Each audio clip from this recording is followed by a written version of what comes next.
Sa Santa Maria, Laguna, napatay ng isang lalaki ang kanyang live-in partner sa gitna ng kanilang pag-aaway dahil umano sa selos. Sumuko ang suspect sa pulisya. May unang balita si Bam Alegre. Patay na ang isang babae nang madatnan sa kanilang bahay sa barangay Bagong Pook, Santa Maria, Laguna. Nagtamo siya ng mga saksak sa katawan. Ang inabot namin doon ay yung biktima na nakahiga doon sa kanyang kwarto. At maraming posibleng sugat na dala ng isang matalim na bagay at marami na rin dugo na nagmumula sa kanyang katawan.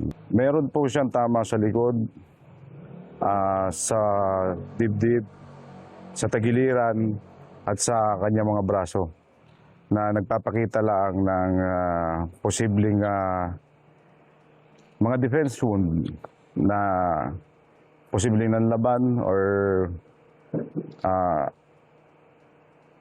inano niya yung kutsilyo para hindi tamaan yung kanyang katawan. Sinalag. Ang suspect sa pamamaslang, ang live-in partner ng biktima na tumakas matapos ang krimen batay sa CCTV footage sa lugar.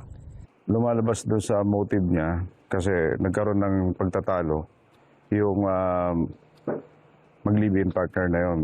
Kasi may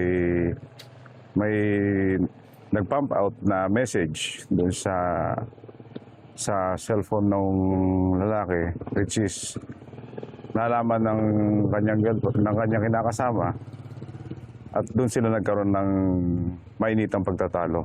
Sumuko kalaunan ng suspect sa mga otoridad. Nagdilim na po yung paningin ko at nasaktan po kasi niya ako. Lagi po niya ako sinasaktan. Ay nagtitiis lang po ako ng medyo hindi ko na po napigilan yung sarili ko. Parang napuno na po ako. Kaya nagawa ko yung bagay niyo. Pagpapatawad po, nagsisisi po ako sising-sisi po ako. Hindi ko po ginusto. Nabigla lang po ako at sana po ay mapatawad nila ako. Sasampahan siya ng reklamong murder. Ito ang unang balita sa Santa Maria, Laguna. Bam Alegre, GMA News.